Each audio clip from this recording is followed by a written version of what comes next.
الحمد للہ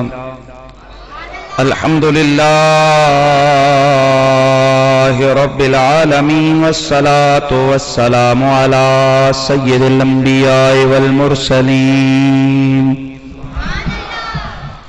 وعلى آلہ الطیبین الطاہرین وعلى اصحابہ الراشدین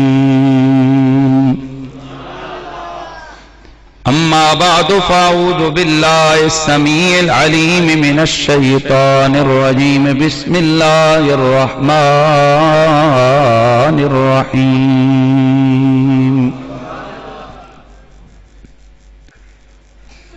هل يستوي الذين يعلمون والذين لا يعلمون؟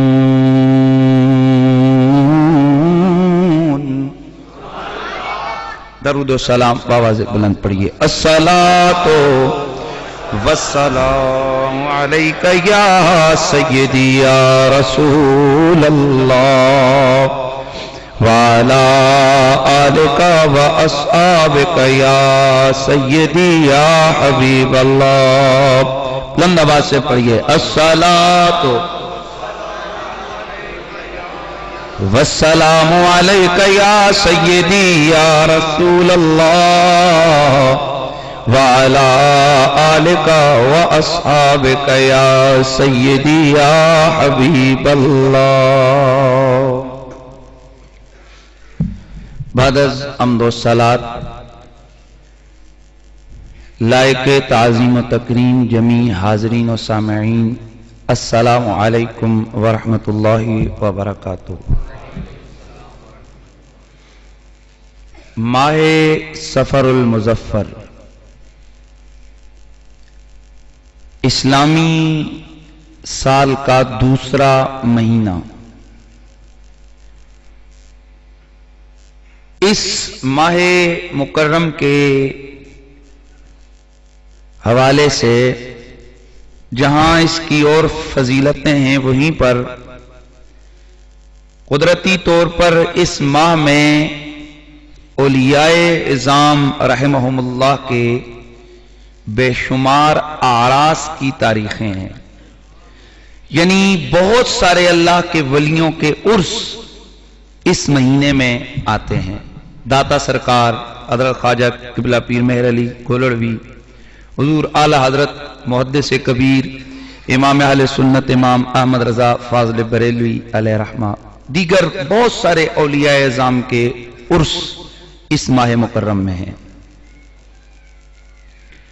اور اس مہینے کے حوالے سے ہماری عوام کے ذہنوں میں عجیب عجیب قسم کے نظریات ہیں کہ اس مہینے کی جو پہلی 13 تاریخیں جن کو 13 تیزیاں کہتے ہیں جناب، یہ بڑی بھاری ہوتی ہیں اور ساری مصیبتیں آتی ہیں، اور نہ جانے کتنی کتنی روایتیں لوگوں نے گھڑی ہوئی ہیں کہ پتہ نہیں کتنی بلائیں اترتی ہیں. یہ سب توہم پرستی ہے، حقیقت سے اس کا کوئی دور کبھی تعلق اور رشتہ نہیں ہے. اسی طرح کی توہم پرستی سے میرے رسول نے روکا. بخاری شریف کی حدیث ہے، میرے کریم آقا نے ارشاد فرمایا، یہ نبیوں کے امام کا فرمان ہے، کسی عام بندے کا نہیں. حضرت ابو ہریرہ رضی اللہ تعالیٰ عنہ اس حدیث کے راوی ہیں. سرکار نے فرمایا، لا عدوہ ولا طیرہ ولا حامہ ولا سفر. نہ عدوہ ہے، نہ طیرہ ہے، نہ حامہ ہے، نہ سفر ہے. عدوہ کیا ہے؟ کہا یہ جو تمہارا عقیدہ اور نظریہ ہے کہ کسی سے بیماری ہمیں لگ جائے گی، یہ غلط.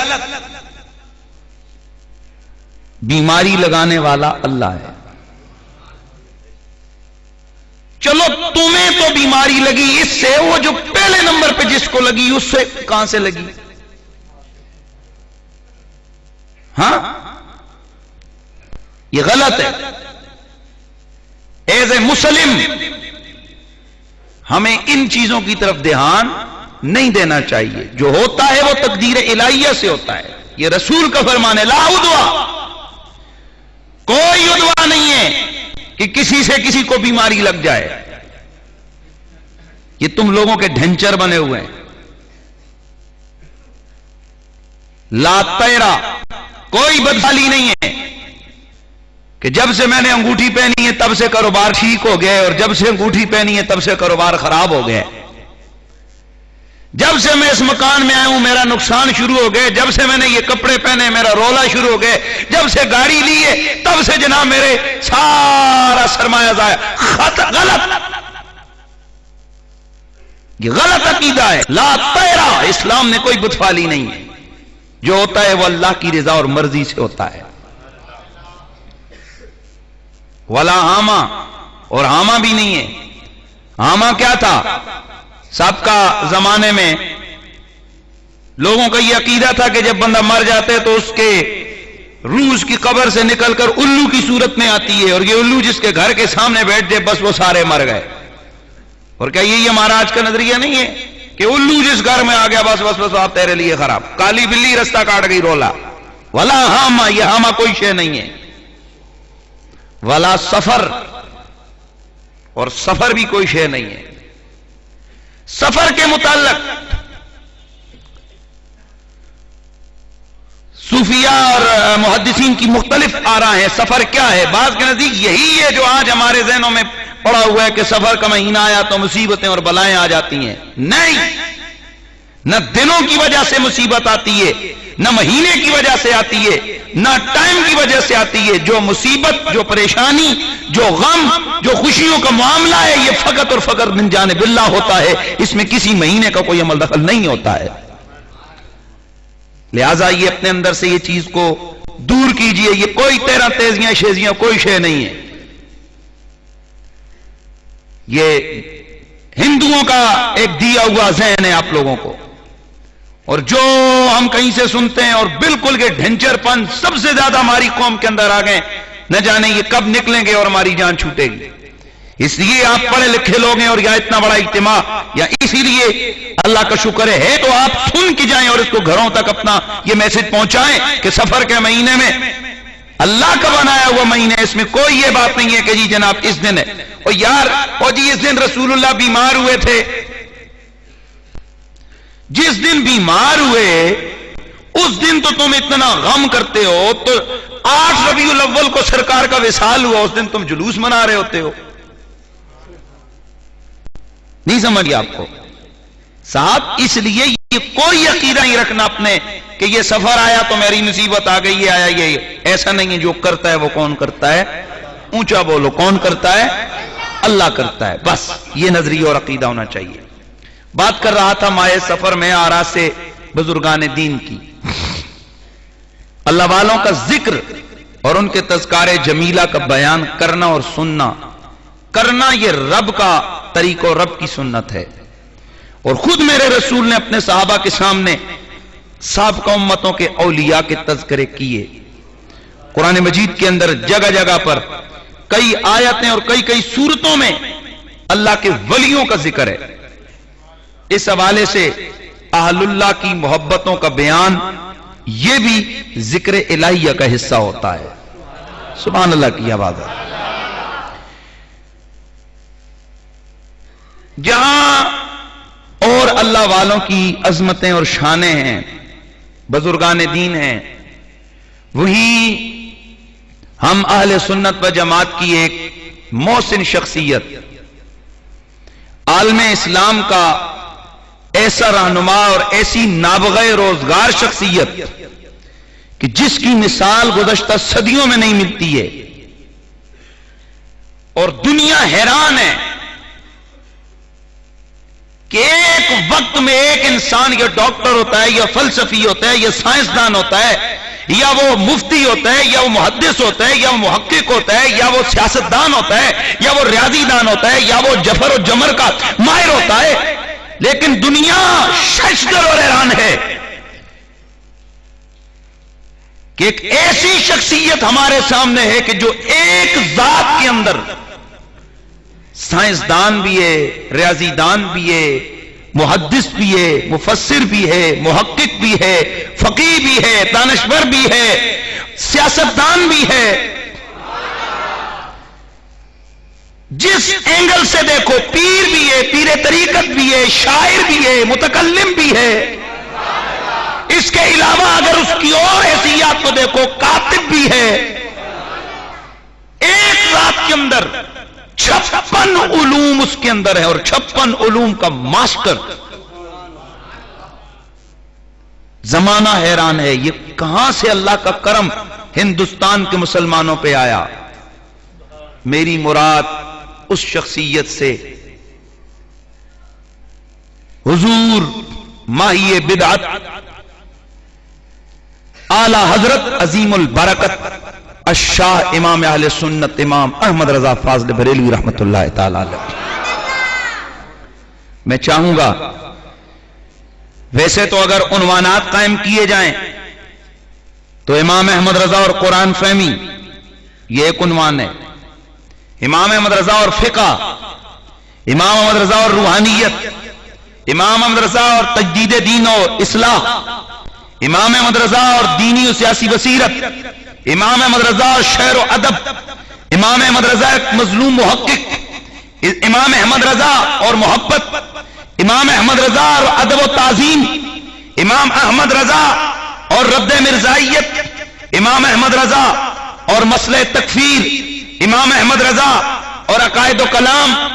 یہ درجنوں موضوعات ایسے ہیں کہ جو امام احمد رضا فاضل بریلوی کی شخصیت کے ساتھ ہم ان کو ملا کر ہم بیان کر سکتے ہیں.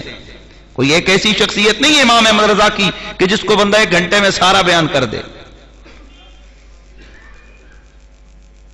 اس وقت، آج تو کمپیوٹر کا دور ہے، اس وقت مفتی بھی ہے احمد رضا، پیر بھی ہے، امام بھی ہے، اطباء میں سے بہترین طبیب بھی ہے، لوگوں کی پنچایت بھی کرتا ہے، دور دور جا کے جھگڑے بھی مٹاتا ہے. اس وقت بے-سر و سامانی کے عالم میں انگریز بھی مخالف، ہندو بھی مخالف، توجہ ہے نا، حکومت مخالف، انگریز مخالف، اوپر سے نجدی وہ مخالف، رافضی وہ مخالف، ہندو وہ مخالف، چکرالوی وہ مخالف، مرزائی وہ مخالف، چاروں طرف سے تند و تیز حملوں کا مقابلہ بھی کر رہا ہے. اور اس کے باوجود 548 کتابوں کا مصنف ہے. کتنی؟ جن میں سے ایک فتاوی رضویہ شریف کی 30 جلدیں ہیں اور ایک جلد میں تقریباً 800 یا 900 صفحات ہیں. اندازہ لگا لیجئے کہ احمد رضا کون شخص تھے. اگر میں ان کے علوم اور فنون کو دیکھیں تو مولویوں کو جن فنوں کا پتہ ہی نہیں، نام ہی نہیں آتے ہیں، احمد رضا ان فنون میں کتابیں لکھ رہے ہیں. آئیے دیکھیے امام اہل سنت امام احمد رضا کی کیا خدمات ہیں. تفسیر میں 11 کتابیں، عقائد اور کلام 54 کتابیں، حدیث اور اصول حدیث 53 کتابیں، فقہ، اصول فقہ، تجوید 214 کتابیں، تنقیدات 40 کتابیں، تصوف و اخلاقیات پر 19 کتابیں، مناقب، فضائل، تاریخ، سیر 55 کتابیں، جفر، تکسیر، جس کا پتہ ہی نہیں ہے یہ شے کیا ہوتی ہے لوگوں کو. احمد رضا بریلوی نے 11 کتابیں اس میں لکھی ہوئی ہیں. جبر و مقابلہ 4 کتابیں، مثلث، لاگرتھم، یہ جو آپ پڑھتے ہیں 8 کتابیں، نجوم، توقیت، حساب 22 کتابیں، ہیئت، ہندسہ، ریاضی 31 کتابیں، منطق و فلسفہ 6 کتابیں. ان علوم پر کل امام اہل سنت نے 548 کتابیں تصنیف فرمائی. آپ حساب لگا لیں، ایک ہوتا ہے ویسے پڑھ لینا، ایک ہوتا ہے اس کا ماسٹر بن کے اس علوم کو ان علوم کے اوپر تحریر کرنا، لکھنا. حساب لگاؤ کہ احمد رضا کون سی نابغہ روزگار شخصیت ہے. میں چاہیے تو یہ، ویسے تو ہم لوگوں کو افسوس یہ کہ اتنا ہی پتہ ہے کہ احمد رضا بریلوی کے بس ایک نعت ہے جی، سب سے اولا و اعلیٰ ہمارا نبی، اور احمد رضا بریلوی کا سلام ہے مصطفیٰ جان رحمت پہ لاکھوں سلام. اور کچھ لوگوں کو اگر بہت پتا ہوا تو ہاں جی فتاوی رضویہ بھی ان کی کتاب ہے، اور اگر بہت زیادہ کچھ کی 2-4 کو اور پتا چلا ہاں احکام شریعت بھی ان کی کتاب ہے، تھوڑا سا اور اگر کسی کو بہت زیادہ شوق چڑھ گیا تو 2-4-5 کتابوں کے نام یاد آ گئے۔ حالانکہ سنیوں تمہارا وہ امام ہے جس نے 548 کتابیں لکھی، اور ایسی لکھی کہ اقبال جیسا بندہ جب ایک کتاب فتاوی رضویہ کو دیکھتا ہے تو حیران رہ کر سر پہ رکھ کے کہتا ہے اور لگتا ہے دوسرا ابو حنیفہ ہندوستان میں آ گیا۔ اپنے بھی کیا،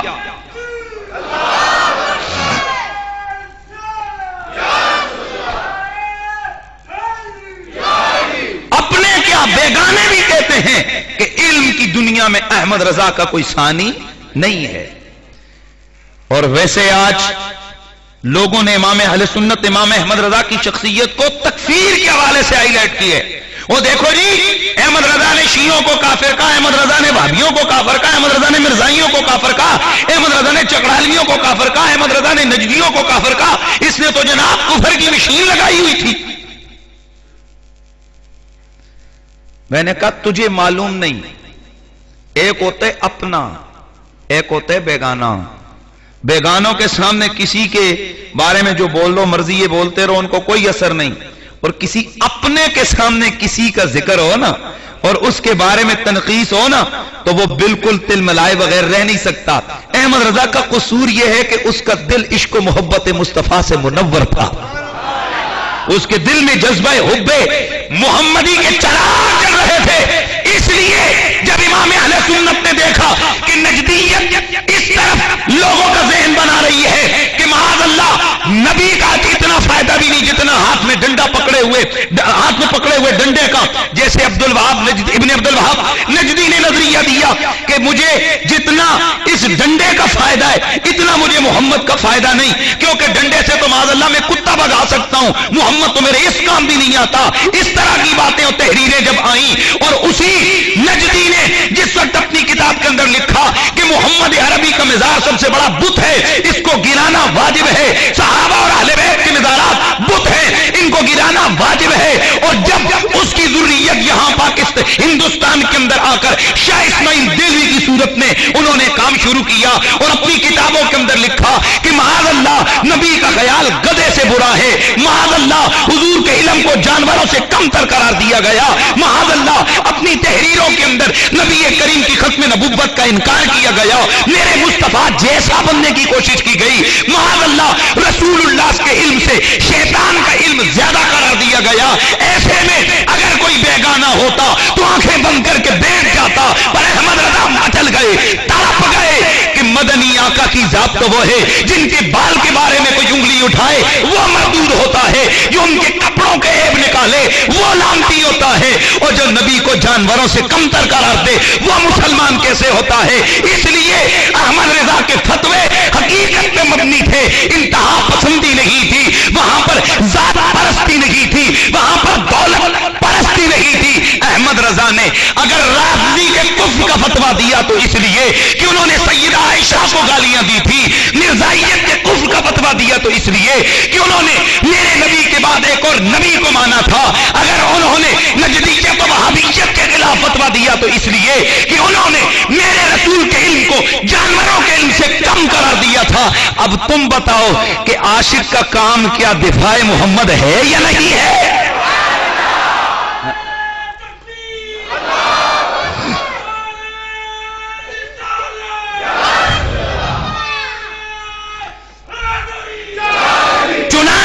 دشمن کو بھی ماننا پڑا۔ اشد العذاب مولانا محمود الحسن دیوبندی صاحب ان کے شیخ الہند ہیں، ان سے مرزائیوں نے سوال کیا، اوئے تم ہمارے خلاف کتابیں لکھ رہے ہو، احمد رضا نے تو تم پہ بھی کفر کا فتویٰ دیا ہے، لہذا پہلے اپنا دفاع کرو۔ اب جملہ سننا محمود الحسن صاحب کا، کہتے ہیں احمد رضا نے جس وجہ سے ہمیں کافر کہا ہے نا وہ ہمیں گستاخ سمجھ کے کہا ہے، اگر وہ ہمیں کافر نہ کہتا خود کافر ہو جاتا۔ توجہ ہے، کیا بات ہے یار، جادو وہ ہوتا ہے جو سر چڑھ کے بولتا ہے۔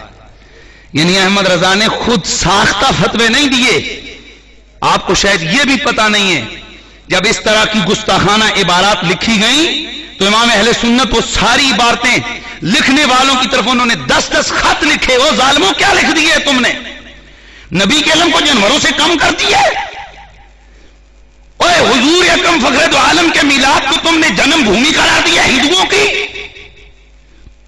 اور تم نے کیا کہا ہے کہ اردو محمد عربی نے آ کر دیوبند میں سیکھی ہے. یہ اس طرح کی باتیں کیوں کی ہیں؟ تم نے اس کا جواب دو. جب آگے سے کچھ جواب نہ ملا تو آپ نے خود فتویٰ نہیں لگایا, آپ چلے گئے حرمین. اس وقت حرمین 33 مفتیوں نے اور ہندوستان بھر کے 268 مفتیوں نے فتویٰ دیا کہ اس طرح کی باتیں لکھنے والا دائرہ اسلام سے خارج ہے. تو اکیلے احمد رضا بریلوی کو کیوں لتاڑتے ہو کہ انہوں نے تکفیر کی مشین لگائی تھی؟ اگر یہ اعتراض ہے تو 33 علماء حرمین پہ, 33 بلکہ کل 36 بعد میں معاملہ, 33 علماء حرمین, 33 مفتی, 268 مفتی ہندوستان کے, ان سارے مفتیوں کے فتوے میں احمد رضا نے یہ کام ضرور کیا کہ انہوں نے فتویٰ اٹھا کے ان کے سامنے پیش کیا کہ جناب بتائیے اس طرح کا معاملہ کیسا ہوگا. تو صاحب احمد رضا بریلوی علیہ رحمہ کو صرف تکفیر کے حوالے سے ہی سامنے رکھنا یہ میں سمجھتا ہوں بددیانتی ہے اور ظلم ہے. آئیے میں ایک عنوان آج آپ کے سامنے رکھتا ہوں اور آپ کو بتانا چاہتا ہوں کہ احمد رضا کس پائے کا بندہ تھا. آئیے تو آج کا میرا ٹاپک ہے امام احمد رضا اور قرآن فہمی. سارے علوم اور فنون کا مرکز و منبع قرآن ہے. یہ صرف نحو منطق فلسفہ حدیث اصول حدیث فقہ اصول فقہ یہ سارے علوم اس لیے پڑھے جاتے ہیں تاکہ قرآن سمجھ آ جائے اور روح قرآن کو بندہ سمجھے, قرآن کی ترجمانی کر سکے. لیکن افسوس لوگوں نے قرآن فہمی کے نام پر ایسے ہچکولے کھائے اور ان کی کشتیاں ایسے بھمر میں جا کے پھنستی ہیں کہ آج صدی سے زیادہ وقت ہو گیا ہے, 1.5 صدی ہونے لگی ہے, آج تک اس بھمر سے نکل نہیں سکی ان کی کشتیاں. لیکن ان کی ذریت خام خواہ جناب ان کا دفاع کر رہی ہے. میں یہاں سمجھانا چاہتا ہوں ایک بات, قرآن عربی زبان میں ہے اور عربی فصیح و بلیغ زبان ہے پوری کائنات میں سب سے زیادہ. عربی کا ایک لفظ اس کے درجنوں معنی آتے ہیں, مترادفات ہوں یا مشترکات ہوں, جس حوالے سے دیکھو قرآن کے جو لفظ ہیں عربی کے ایک ایک لفظ کا کئی معنی آتے ہیں. اب جب قرآن کا معنی بندہ بیان کرتا ہے نا تو اس کے لیے لازم ہوتا ہے کہ میں یہاں پر لفظ کا وہ معنی بیان کروں جو اللہ, رسول, فرشتوں, نبیوں, ولیوں کی شان کے لائق ہے, جو قرآن کے مفاہیم اور مطالب کی رہنمائی کر رہا ہے وہ لفظ استعمال کرنا. یہ نہیں جو منہ میں آیا بندے نے کر دیا. مثلا انگلش میں ڈیئر کا کیا معنی ہے؟ پیارا. اور کیا معنی ہے؟ بولو نا, اے ہن تسی انگریزیاں پڑھن والے لوگ ہن. ہرن, چلو جی 2 ہی معنی لیتے ہیں. اگر ایک آدمی کہتا ہے کہ میرے پاس ڈیئر آیا تھا, میں نے اس کے آگے گھاس ڈالی, تو اب ایک آدمی ایسا ہے جس کو ڈیئر کا یہی مطلب پتہ ہے پیارا, وہ کہتے ہیں دیکھو جی یہ کیسا عجیب بندہ ہے اپنے دوستوں کے آگے گھاس ڈالتا ہے. نہیں سمجھ آئی آپ کو سمجھ نہیں آئی بھئی. جس کو صرف ڈیئر کا ایک ہی معنی پتہ ہے, کون سا والا؟ پیارا, تو اس نے تو معنی یہی کرنا ہے کہ پیارے ادھر آؤ تمہارے آگے گھاس ڈالوں. سمجھ آئیے؟ بتاؤ یار یہ اس کہنے والے کے کلام کی نمائندگی ہے؟ حالانکہ اس نے تو ڈیئر لفظ ضرور بولا لیکن اس کی مراد ہرن تھی, کیونکہ یہاں عقل ہو تو پتہ چل جاتا ہے کہ یہاں گھاس بندوں کے آگے, دوستوں کے آگے نہیں ڈالی جاتی, ہرن کے آگے ڈالی جاتی. یہ میں آپ کو ایک مثال دے رہا تھا. اسی طرح قرآن مجید میں عربک یوز ہے, عربک ورڈز ہیں, عربی کے جملے ہیں, عربی کے لفظ ہیں, تو ایک ایک لفظ کے کئی معنی ہوتے ہیں.